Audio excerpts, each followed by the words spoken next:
we will be talking about mobile app design examples, part 2.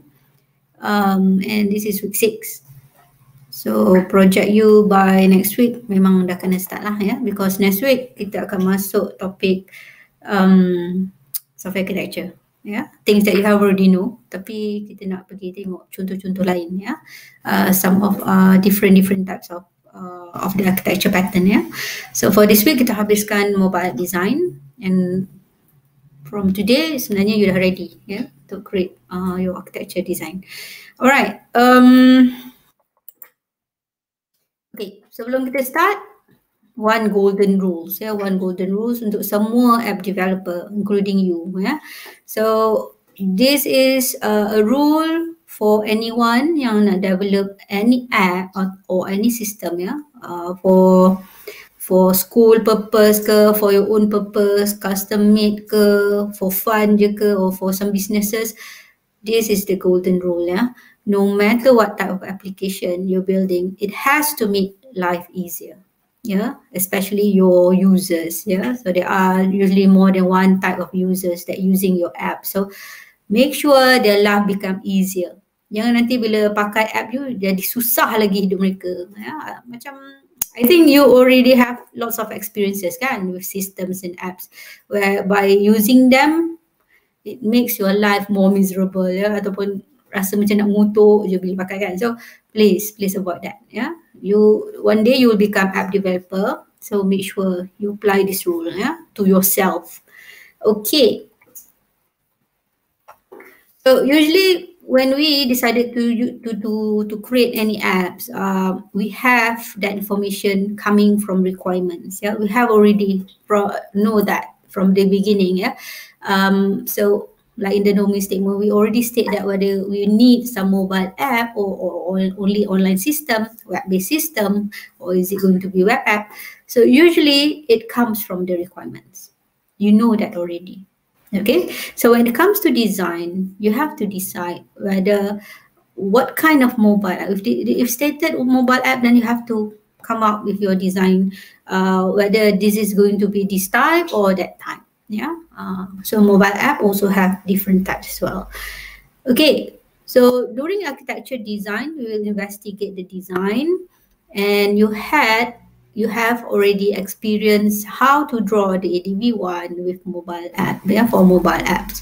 And there are different things, but things that you should aware by now, mobile app, one of the features is they can actually we can actually make use of the in-device functionality or hardware or software or other external system. So that is basically the most interesting part. When we talk about mobile app, the most interesting features that they can actually provide us. So and then when it comes to mobile app, it will be a bit trickier. I don't say it's difficult, but it is actually a bit harder than building some websites. And when it comes to detailed design, we have to look into not just user interface like website something. It is more than that, because we also need to be more careful with the user experience, because app is really very close, mobile app, very close to the user because they have it inside their devices. So it's more personal and they are more attached. They want to feel more attached to that app, so that's why they want to have it inside the phone. Sama macam kita kan. Okay, kalau rasa macam dah tak berguna je, kita just buang kan. So macam mana nak pastikan our apps will still be in their heart kan, so they will keep using our app. So mobile app must have that kind of features. People will keep on coming and use it. Kalau boleh guna hari-hari lagi bagus. So that's what usually we want to aim with our app. But if it's just for one time reading or it's just 1 year to be used kan, yang tu tak payah app pun tak apa, just guna website saja. So you need to know whether it is actually required or not to have this mobile app. But of course, like I said, the information actually comes from the requirement. Kalau kata it's just for informational features, untuk reading saja, display some information ataupun some gambar ke apa, user nak macam tu. So for design people, kita boleh bagilah what they want kan. Cuma dari segi how effective it will be, tu orang design kena careful lah. Yeah, because we don't want just to create anything depending on the requirements. We also need to suggest something yang mana dia akan jadi cost effective, klien pun tak rasa menyesal. Yeah, so design people are very important. Yeah. Okay, selain itu ada beberapa kriteria yang we have to be more considerate lah. So we'll talk about that after this. Yeah. Okay, so popular types mobile app domain. Dalam ni, as you can see, there are 3 types, yeah. But as you can see here, yang tengah tu is mobile web. Okay, mobile web. So mobile web is actually the same as the web app, yeah. That the third types, yeah. Kita ada website, web biasa, and kita ada mobile web itu kan. So mobile web is actually considered under web mobile domain, right? Atau mobile web domain. So it's actually one of the type inside that domain. Dalam case ni, it's actually my personal opinion lah. It depends on people. So from some sources said, tiga-tiga ni actually under mobile app. Yeah. Some said tak, dua je, native and hybrid saja. Mobile web is under web app. Okay, so depends to some other people. But personally for me, I'll take native and hybrid under mobile app. Yeah, native and hybrid under mobile app, and mobile web is actually under web app. Okay, so ada different school of thought. So I don't kata macam mana macam ni, tapi I prefer that way because the only reason why mobile web is under this category is because dia mobile, ada perkataan mobile, just that. Yeah, sebab dia gunakan mobile device, itu je. Okay, but in terms of the features, mobile web sebenarnya adalah hanya access the website using browsers, yeah, through mobile web, mobile phone, through mobile phone. So tak kuat ya untuk jadi bawah type of mobile app. Yeah, for me lah. For you tak tahulah, ikut you lah. Okay, so bawah ni I have already provide you some recommended reading materials. Yang ini kata tiga-tiga masuk bawah mobile app. So it depends lah pada pendapat you masing-masing ya. Mana-mana pun it's actually kita boleh terima lah. Ya, kita boleh terima. Kita tak perlu fight for something small like this ya. Dia bukan sedikit susah pun. Tapi saya masukkan ketiga-tiganya dalam nota ni is because I want to make comparison. I want you to be able to differentiate between the differences of these three ya. So kita ada web app, mobile app, web, and then we have native and hybrid. So you need to know the features. Lepas tu maksudnya yang betul-betul kontras ya, antara tiga-tiga ni. Kenapa dipanggil macam ni? Kenapa jadi macam ni? Apa kriteria dia? So itulah benda yang you kena tahu hari ni. Okay? Simple je sebenarnya. Okay, so first we start with when to choose mobile web. I hope you still remember mobile web tu apa kan? Yeah. It's just some kind of website or web app or web-based system lah orang panggil kan, web-based system that we can access through phone, guna browser. Yeah, siapa tak ingat, baca balik nota minggu lepas. Okay, so when to choose this kind of app is if you have the websites. Yeah, if you have the website, you have a good site, you have the domain. Yeah, maknanya you have to put to give out some cost lah kat situ because we want to get or to subscribe to that domain, you kena create that site and put in your website. Dah siap, then only you can kata kita boleh guna mobile web app because we can access that through browsers in our mobile phone. Yeah, okay, online 24/7 because it's going to access, because website is inside the server kan, kita dah bincang sebelum ni. So internet kena ada. Whenever you use that, you have to have the internet. So whenever you browse for the website, kena ada lah internet. Otherwise tak boleh access. Okay. Want to generate income ni general saja. Kalau nak letak kan advertisement. Tapi we know that people hate advertisement kalau yang melampau-lampau. Kalau boleh kita tak nak langsung kan as a user. But it depends. Kalau you as a developer, if you want to generate income, then there are ways to get them. But if the requirements come from your client, you tak boleh simply put in advert ads lah. This is if we talk about your own apps, yeah. Nak generate up to you lah. Otherwise jangan pandai-pandai letak pula. Ya, sekarang klien marah. Okay, users have lower speed mobile network. So if user have lower speed mobile network, then we can have mobile web instead of mobile app. Ya, dulu-dulu when the first time, I think around 1997 lah kalau start kan. Tapi we start can access website through mobile phone. I think around masa 1999 dah boleh. Ya, 1999 dah boleh. Masa tu saya ada phone 3210. Ya, Nokia 3210 yang glamour tu kan, yang balik anjing pun boleh pengsan tu. Okay, so yang itu boleh access website. Dia ada browser, simple one.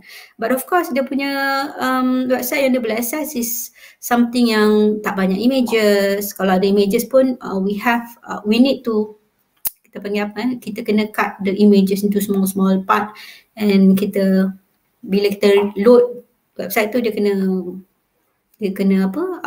reload yang sikit-sikit, part by part of the images. Dia tak boleh satu gambar besar sekaligus, tak boleh. Okay, kalau macam tu, then you can use, kalau ada 2G pun dah cukup dah. Yeah, you can access website. Simple je. Yeah. Tapi kalau banyak photos, etc., banyak benda dalam tu kan, then you need more than 2G lah, ya.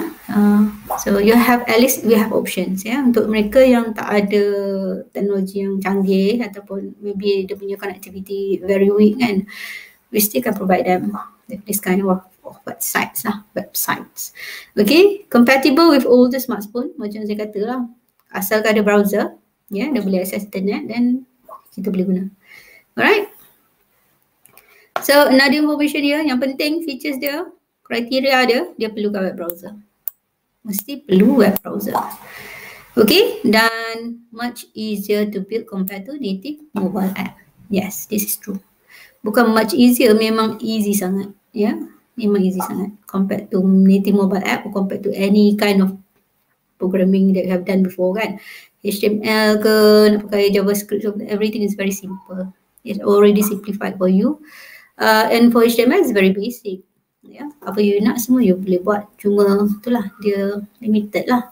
And but of course the punya advantage is because it's multi-platform. You pakailah laptop apa pun, phone apa pun, you can access the website. Usually, yeah, depends on your device lah kan. Okay. Okay, why we need to think about mobile app? Yeah, because of some of the statistics here shown that 87% of consumer mobile time is actually spent on apps.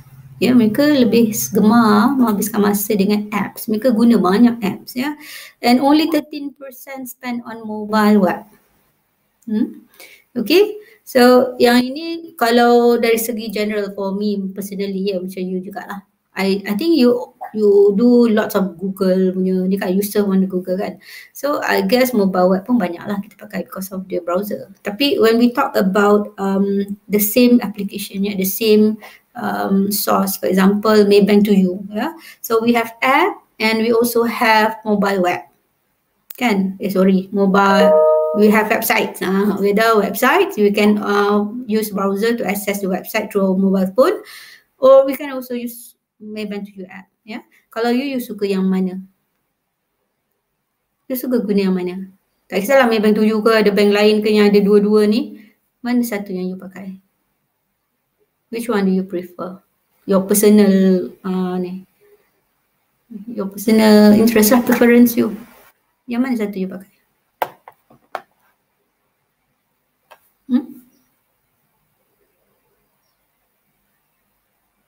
Tak pernah pakai? Pakai TM ni semua hidup ni, tak pernah buka online banking. Anyone? Yelah, Maybank to you. You pakai app ke you pakai website? You pakai browser ke? Pakai app. Okay. Mobile app better.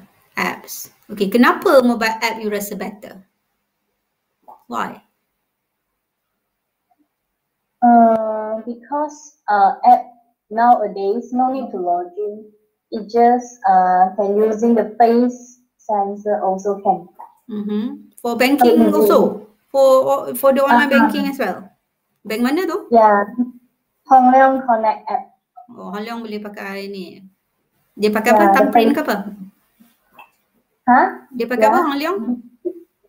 Hong Leong Connect app. For the login? For the login?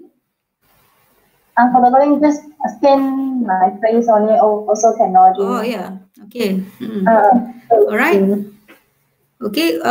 Maybank boleh fingerprint untuk login? Boleh? Boleh. Saya pun tak pernah tengok pun. Tapi kalau nak buat payment, yes kita boleh pakai QR. Fingerprint tu saya tak survey lagi. Tak boleh, tak tengok lagi kan. Okay. So lebih mudah untuk login. For example, this is one of the example. Yeah. Lebih mudah, lebih login. Satu lagi ialah we don't have to have that URL. Yeah. We don't have to type in. You just have to click on the icon kan. So mobile app has this icon. There are another things like if you get into that apps, we can have notification, right? So they are using push notification features where the bank can contact us personally. Yeah? They can send something to us, or sometimes we make some transaction, they send some messages to us, kan? So through that app. So that is part of the features yang web app cannot provide. Yeah. So one is the icon and then the push notification, and there are others like you can make use of, like just now dia kata boleh buat face recognition, etc. So we are using something, some hardware, some software, or some in-device, we call it in-device functionalities lah. So it's coming from the mobile phone itself. Yeah. So that are things that can actually attract your users. Okay, that's actually the reason why they prefer the app better than the mobile web app. Okay, so it's not because it can be used on the phone only, because mobile web also can be used on the phone. So there are other criteria that make them feel more attached to mobile app. Yeah, so that's why there are the things that you need to consider when you are designing for your mobile app.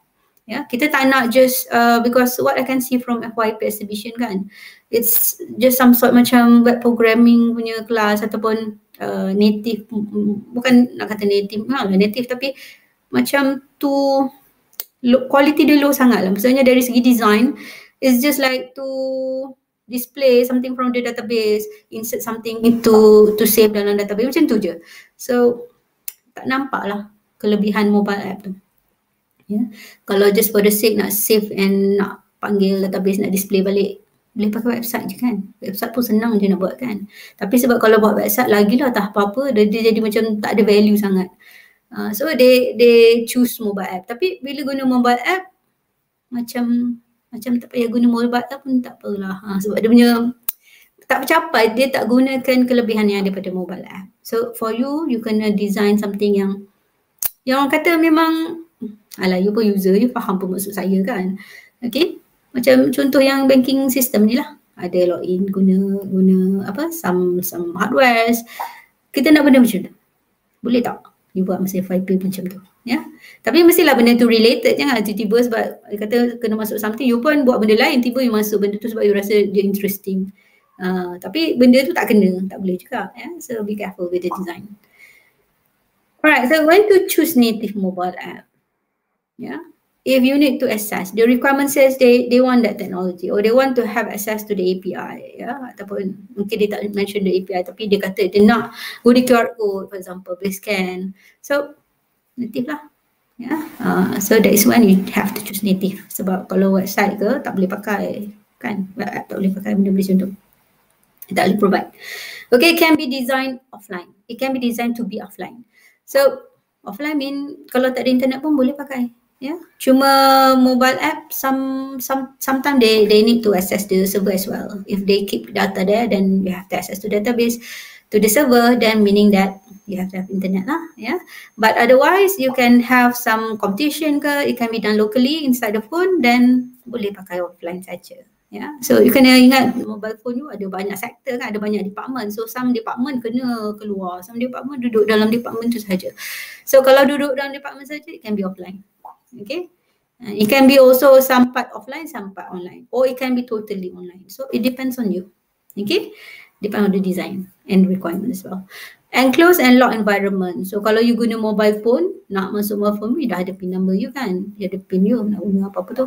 And then you also have nak masuk certain apps pun yang very strict, kita nak jaga security, then we have password as well kan. So kita kata in terms of security, it's more secure. You can consider that as secure lah. Highly secure compared to website. Yeah. But of course kalau website pun kita boleh buat macam dual security. Ada macam-macam benda yang kita boleh apply. So whatever it is, it depends on the requirement, and we need that to be designed such way, and then ada restriction apa-apa, you have to find the solution. Because there's always solution. So, kena kreatif and you have to find them. Yeah. Kalau tak jumpa, ask experts. Yeah. Okay, want to journey kat ini general kan, biasalah. More prestigious and good user experience. So this is one of the thing that I mentioned just now kan, yang kita discuss just now, user experience. It's not just about UI, it's not just about user interface, it's not just about where you put the button, etc. User experience means when they use it, they feel satisfied, they like it, and they think that that app is theirs. Yeah, so they want to keep the app, they want to use it again and again. So good user experience can actually make sure that things happen. Yeah. So it's more than just user interface. Some people say it has to look prestigious, it has to look macam stylo ke apa, but it's actually more than that. It's how you feel, how the users feel when they're using it. Kalau dia rasa macam penat je lah pakai ni kan, so they just throw away je kan. So macam mana nak wujudkan this good user experience? So part of your detailed design, if you're creating mobile app, ialah sebab project you mobile app kan, so you have to make sure the user experience is good. Yeah. Okay. So you have to design and aim for good user experience. Yeah. Okay. So for this native mobile app, macam saya kata tu features dia apa? Dia kena ada icon. Dia ada boleh guna mana-mana dekat luar tu, boleh guna mana-mana hardware, etc. yang compatible lah. And also dia boleh ada push notification, yeah. So there are parts of the features yang you kena take note, yeah, because there are that make it different from websites, yeah, atau web app.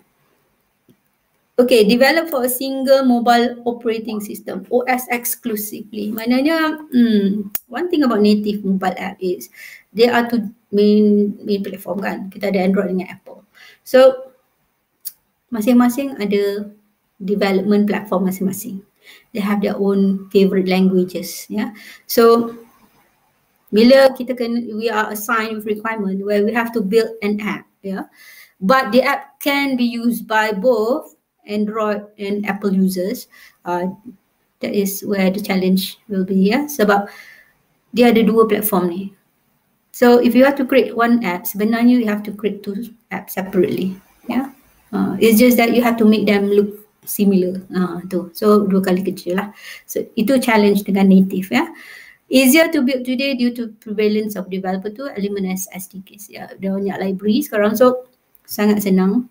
Tapi nak kata sangat pun tak juga sebab banyak benda nak kena set up. Dari segi difficulty of languages, of course HTML is far much easier. Okay, so kalau kata easier to build today, kita boleh kata compared to dulu, yes, it is much easier. Tapi kalau compare dengan web app or website sangatlah mudah. Sangatlah senang, ya. So kita tak kata dia takkanlah lagi mudah daripada HTML tu kan, atau JavaScript. Okay. So what makes native mobile app development different and challenging? So we want to talk about the development first. When you develop that mobile app, yeah, biasanya these are the things that you have to consider during the development, yeah. So mobile platforms are very complex, so banyak benda nak set up, yeah. It's not straight away install and then you can just right away guna semuanya. Ada macam-macam, you nak publish dah, sebelum you publish you nak preview pun dah macam-macam boleh jadi kan. So sangat kompleks, tapi it's not difficult, it's not impossible, yeah, it can be done. Kalau you banyak practice, you dah biasa, then it feels okay je. Okay, different mobile device use different OS. Ini saya sebut tadi lah.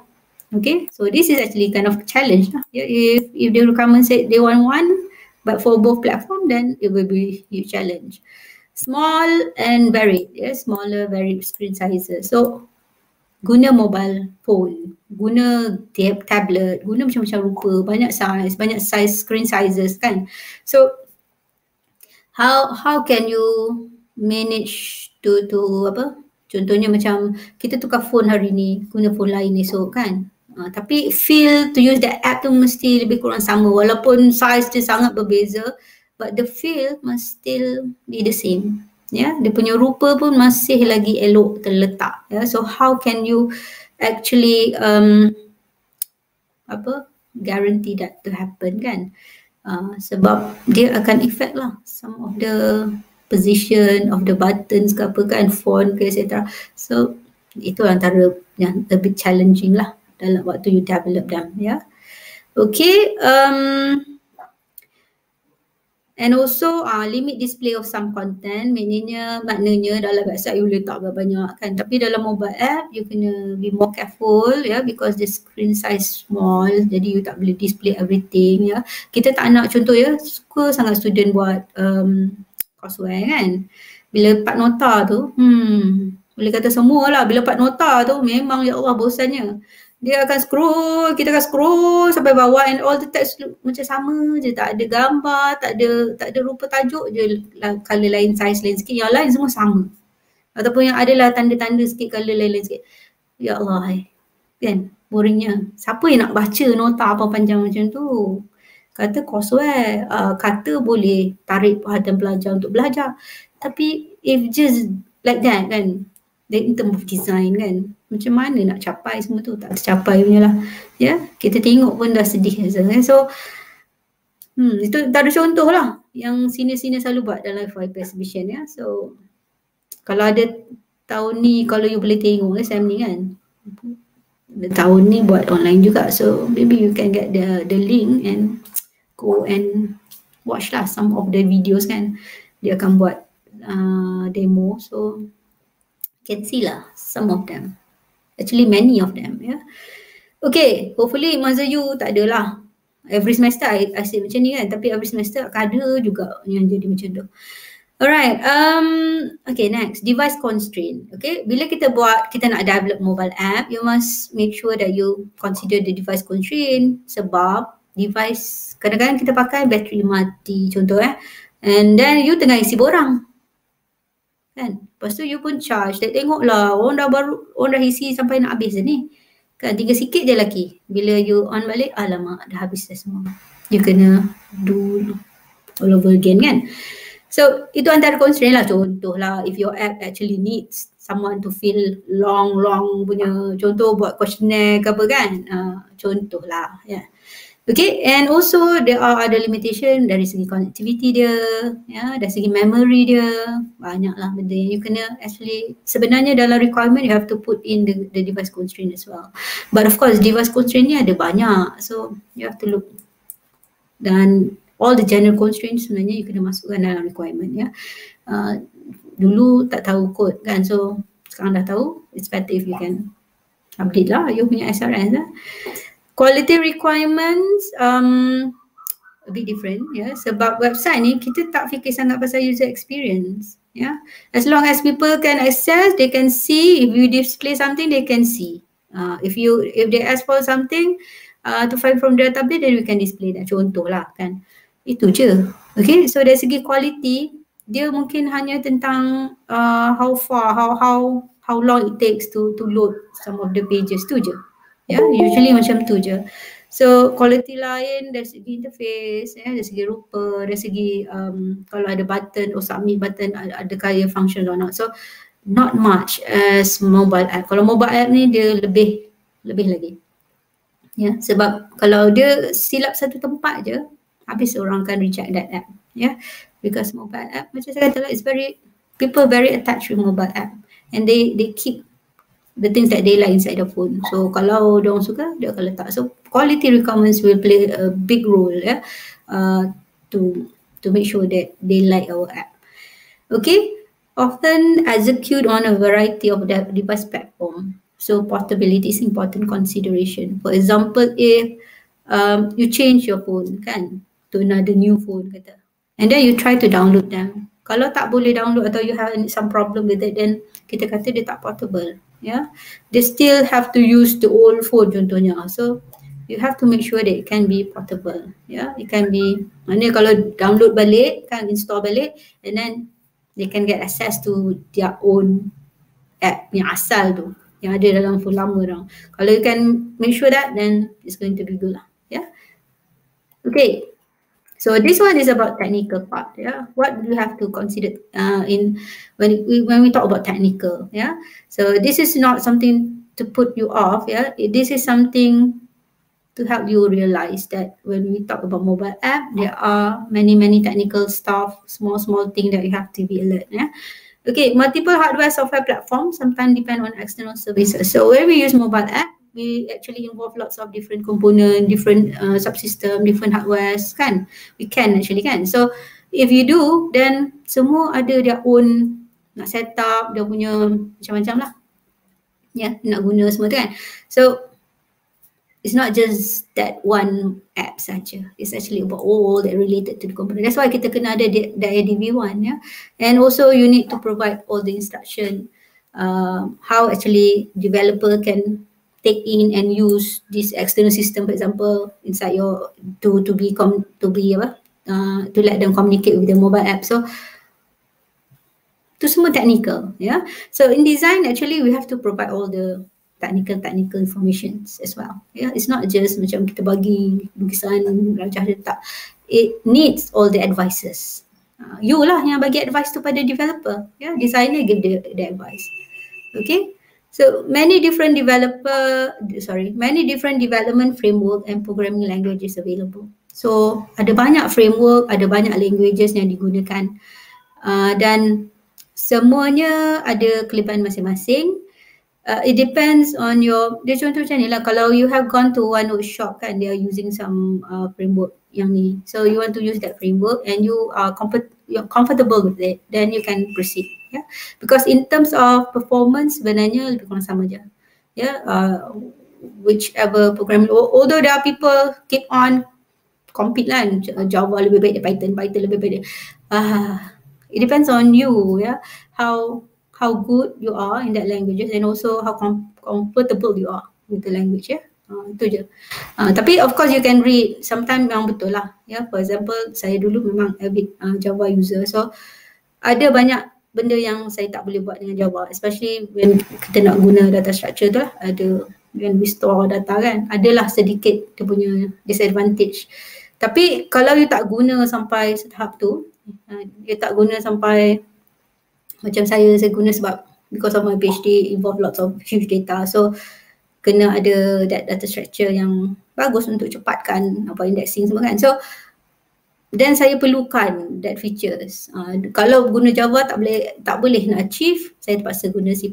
But at that time ada solution lain, yeah. So I still can use Java tapi kena pusing lah sikit kan.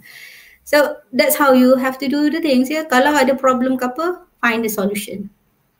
Kalau benda ni macam tak boleh pakai, mesti ada cara nak solve dia. Cara lain lah kan. So kena kreatif sikit lah yang benda-benda macam ni.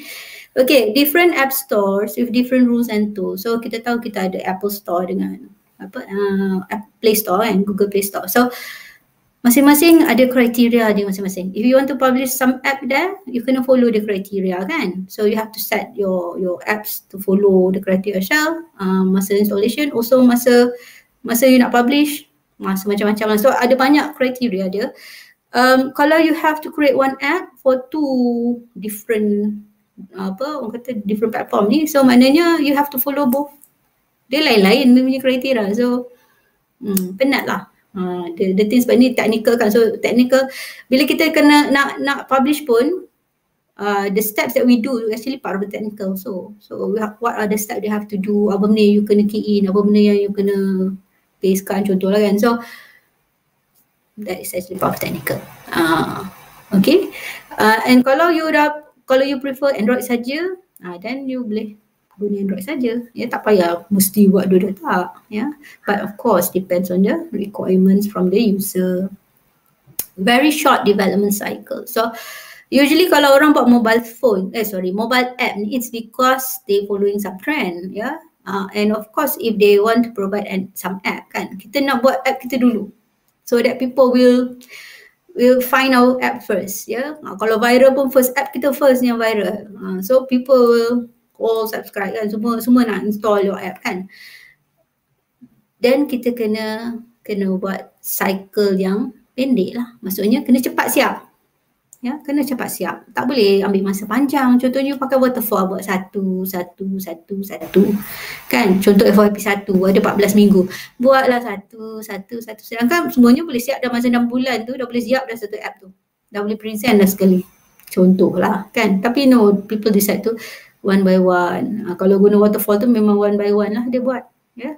Tapi usually if you are creating mobile app, sebenarnya waterfall memang tak sesuai lah. If you want to go fast, then you can use Agile kan. Tapi of course FYP tak boleh guna Agile. Tapi still kalau app tu sebenarnya tak ambil masa lama. Ya. The coding sebenarnya tak banyak yang you kena bina, ya. Tapi maybe sebab of complexity sikit lah of the coding yang jadi dia akan ambil masa sikit kalau you tak biasa. Tapi in general sebenarnya very short development cycle, ya. In general. So kalau FYP pakailah prototype, janganlah pakai Agile, janganlah pakai waterfall, okay? Alright, and then we have UI limitation. So UI limitation because of the screen sizes lah, ya. Jangan kita kata nak letak all the content inside one page atau one screen, tak boleh, ya. Or images besar sangat, ataupun yang paling top sekali table kan ada banyak data kecil-kecil. Kalau website you boleh lah buat besar macam tu sebab screen boleh kita besarkan.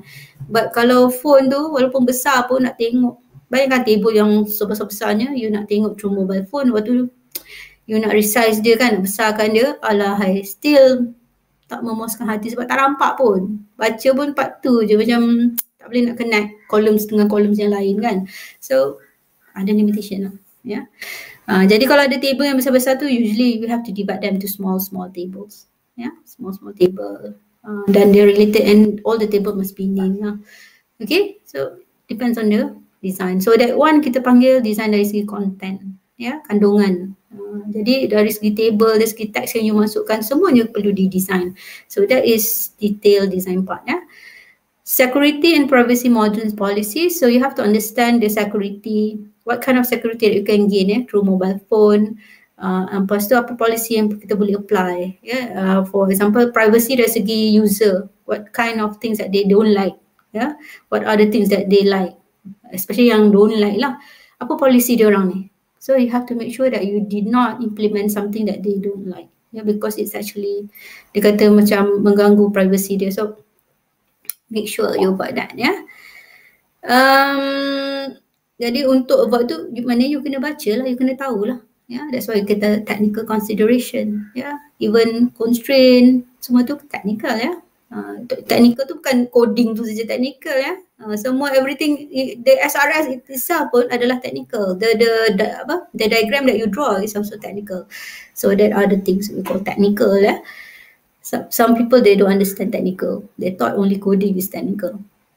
Okay, computational and storage limitation. Okay, this is about mobile app where there are the limit. For example, if you want to have something to compute huge data, you take something from the server, for example, ataupun things from your own phone, and then you have to compute something, and it has to have to use lots of memory. So tak boleh lah, tak boleh. Okay, kalau macam tu you have to opt for website, ya, tak boleh guna dalam mobile phone. And also you tak boleh keep everything inside your phone, yeah. So there are concept like thin client and fat client, yeah. So everything you want to put inside your phone, meaning that it's fat client. If you want to have something, put that inside the server. Your phone hanya guna untuk access saja, dan kita kata thin client lah, yeah. So kena tahu what are the limitation, what are the things that you supposed to keep inside the phone. Mungkin yang temporary data ke before they send to server ke, ataupun benda yang small saja you can keep inside the phone. Otherwise janganlah simpan dalam phone everything, ya. Kadang-kadang yang selalunya terjadi, baru nak download saja kan, nak install je itu pun dah masalah because of the size of the app kan. horrible sangat size dia kan. Jadi avoid that. Okay, so let's say native kita kata ada dua platform berbeza kan. So this is one solution for native. Kalau nak buat juga dua-dua tapi tak nak buat dua benda berbeza, dua benda sekali separately kan. So kita boleh cari cross platform. Cross platform development platform. Okay, contohnya kita boleh guna React Native, Titanium, Xamarin. Okay. Ni contoh yang dah ada. So as you can see Facebook guna dua benda ni.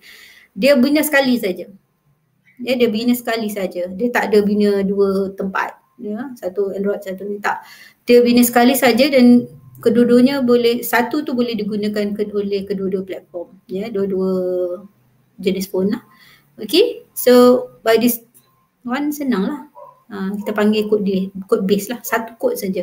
And then from there nanti dia punya engine lah yang akan generate so that people from each platform yang use different platform can actually access to the same thing. But of course dari segi similarity, mungkin dari segi interface dia tak berapa nak sama sangat lah. Yeah, because dia macam kita translate, yeah, the code base dia translate into each of the platform punya languages. So dia macam akan ada sedikit perubahan ataupun kita nampak some uneven dekat antara kedua-dua platform ni, ya. For example, jenis tulisan mungkin berubah, okay, warna mungkin tak berapa nak sama, contoh macam tu lah. Ya, mungkin size pun tak berapa nak sama, antara contohnya. Tapi dari segi kegunaan, I think okay je. Dia pakai Facebook kan. So tanya kawan Facebook yang ada iPhone, yang kawan yang pakai Android, sama tak? Cuba compare. Ya, usually tak nampak beza sangat pun. Ya, tapi nampaklah oh ini lain sikit lah, dia lain sikit. Ya, but in terms of functionality dia lebih kurang lah. Ya, it's supposed to work for both platform. Ya. Okay, so you can have a look. Ya, tengok contoh-contoh app ni. Download and try kan, mana yang belum ada, bolehlah tengok kelebihan-kelebihan mereka ni sebab dia guna cross platform. So it's very interesting. Cuma kita kata code base ni macam it's a bit tricky lah. Yeah, it's a bit tricky because dia nak kena follow dia punya syntax. That's the thing. Follow the syntax dia. Okay. Alright, so apa solution terbaik? Yeah, other than that cross platform, yeah. Because cross platform pun kita tak tahu how long they will be in the market kan. Kadang-kadang tiba-tiba tak ada dah. Mana tahu kan. Because there are things obsolete kan because of the technology moving so fast.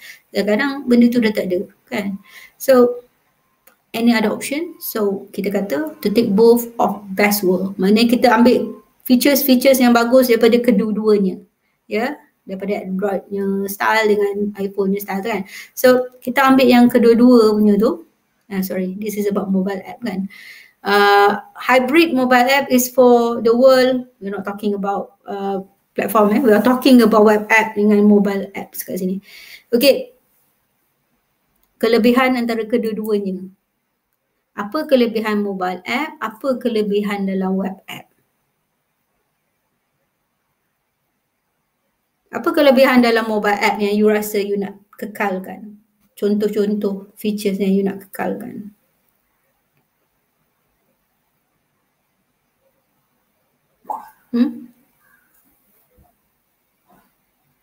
Apa contoh features? Sebab kita kata to take both of best world kan. So mobile app ada features yang bagus. Website pun ada features yang bagus. Apakah features daripada mobile app yang you nak retain? Kalau kita nak boleh create that hybrid app, what are the features that you want? Something that can be done with mobile app tapi tak boleh buat dengan website. This is something good. Apa dia?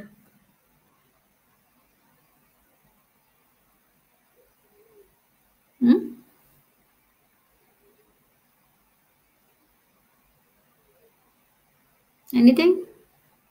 Something like scan QR code. Okay, good. Okay, something like that. Yeah. Tapi bukan maksudnya nak scan QR code dalam semua jenis hybrid mobile app kan. Tak. Maksudnya contoh features yang kita nak kekalkan. Okay. Kalau daripada website, apa features yang kita nak kekalkan dalam website tu? Apa kelebihannya kalau kita pakai website? Kita buka website dalam browser. Lepas tu apa kelebihan dia? Ada kelebihan atau tak ada kelebihan?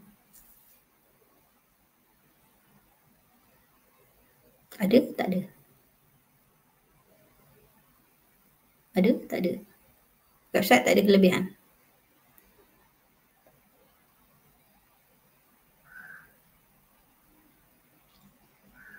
Search option. Tapi dalam mobile app tak boleh search. Size display. Kalau kita pakai laptop lah. Tapi kalau kita nak pakai, sebab it's actually compare between mobile web dengan mobile app. So dari segi size sama je. Dia punya challenge kan sama je. Limitation dia. Lebih besar, apa yang lebih besar? Size, display. Sama je. Sebab dia both using mobile phone ataupun tablet ke apa.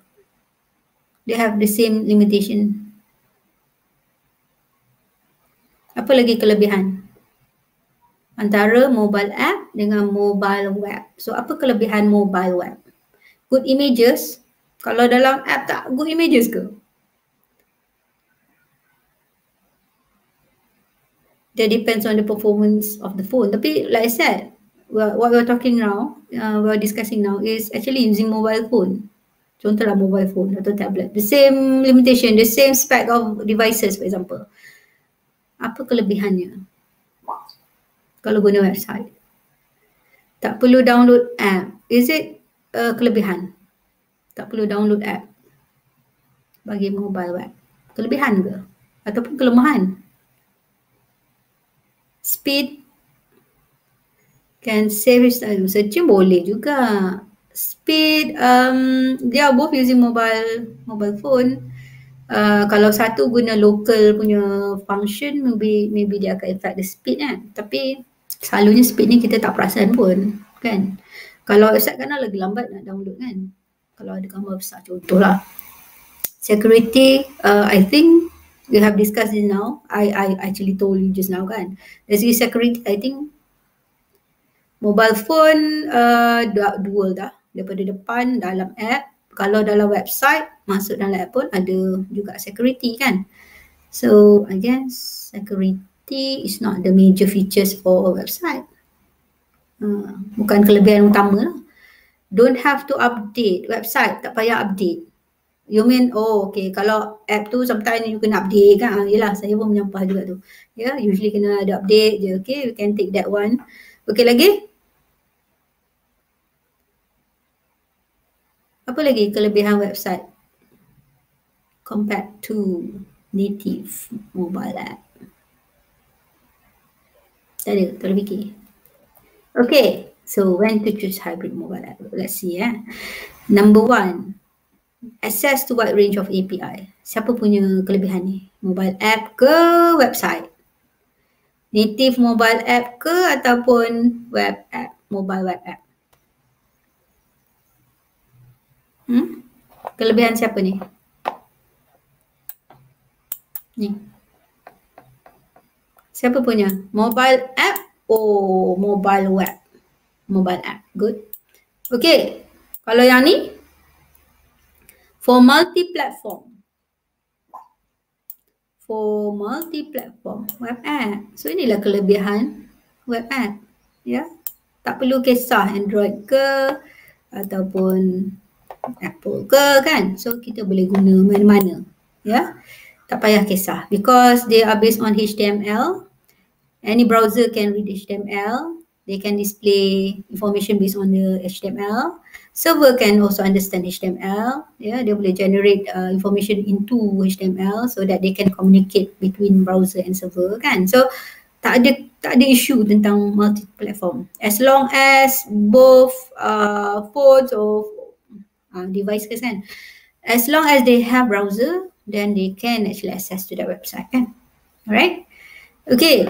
Want to generate ni biasalah, tak ada apa. Bacalah. More prestigious and good user experience. So, siapa? Features apa ni? Siapa punya features? Mobile app? What app? Mobile app. Okay. So, it's actually criteria untuk mobile app. Okay, so nampak this is the hybrid. So macam mana cerita hybrid ni? Hybrid sebenarnya ada dua jenis. Okay, I actually provide you, saya tak mention tadi kot, sekejap ya, di belakang saya. Okay, nanti baca yang ni ya. Dia ada definition for all the, actually nampak 3 je kan, actually ada 4. Hybrid ada 2 jenis ya. Okay. Untuk hybrid ni, okay, dia ada 2 type. Type 1 ni, dia memang macam pakai browser. Ya, tapi sebab kita bila sebut hybrid mobile app, maksudnya dia mobile app. Okay, macam apa kriteria mobile app tadi? Apa yang kita katakan dia adalah mobile app, bukan web app. Kalau web app, browser. Kalau mobile app,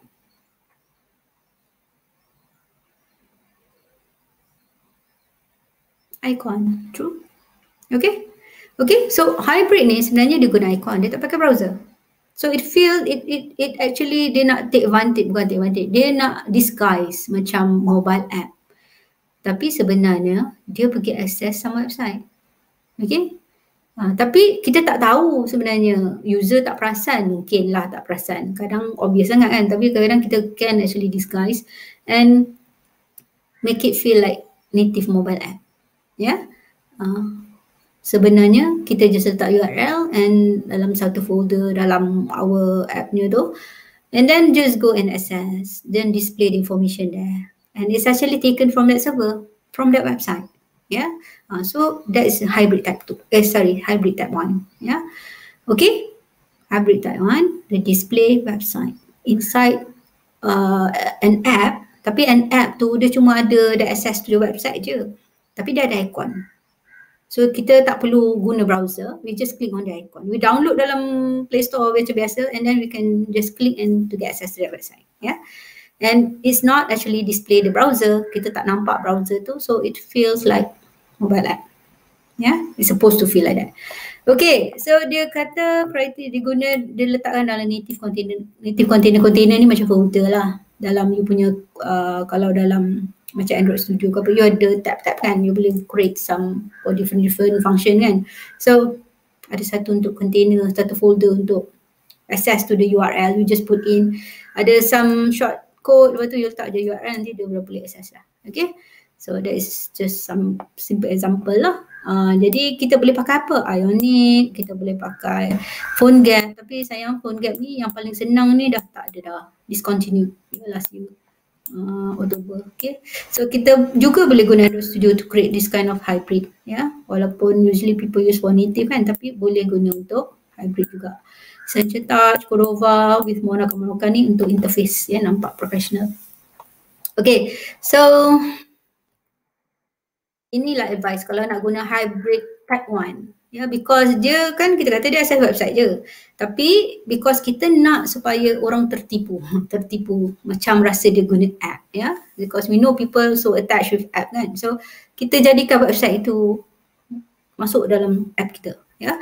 So how to make your hybrid app feel more native, ya. Ini antara dia suruh masukkan ciri-ciri yang ada biasanya kita nampak dalam mobile app dalam that hybrid app. So it feels like native. It feels like native. Use a splash screen. Tapi this is simple je. Dari segi design macam tu je, ya. Okay, use progress bar, add back button. Dalam website biasa tak ada back button kan. So remember to add back button. Have your developer and designer read the style guidelines created by Apple and Google. So style guideline ni actually some advices lah. They share, Apple and Google ni dia ada share professional, contoh-contoh professional design ya on screen kan, for their application. So go and find them, ya. Ada, ya. So you go and find them sebab kita nak tahu macam mana yang kita katakan a good professional commercial look, ya, for an app. So people rasa macam wow kan. So jangan guna creativity sendiri sahaja semata-mata, ya, because as I know from my experience, ya, bila AC10 je, bila part creativity je saya kena take nafas sikit, ya. Dalam ramai-ramai seumur hidup saya deal with you guys kan, saya rasa saya jumpa seorang saja yang kreatif. Seriously, seorang je.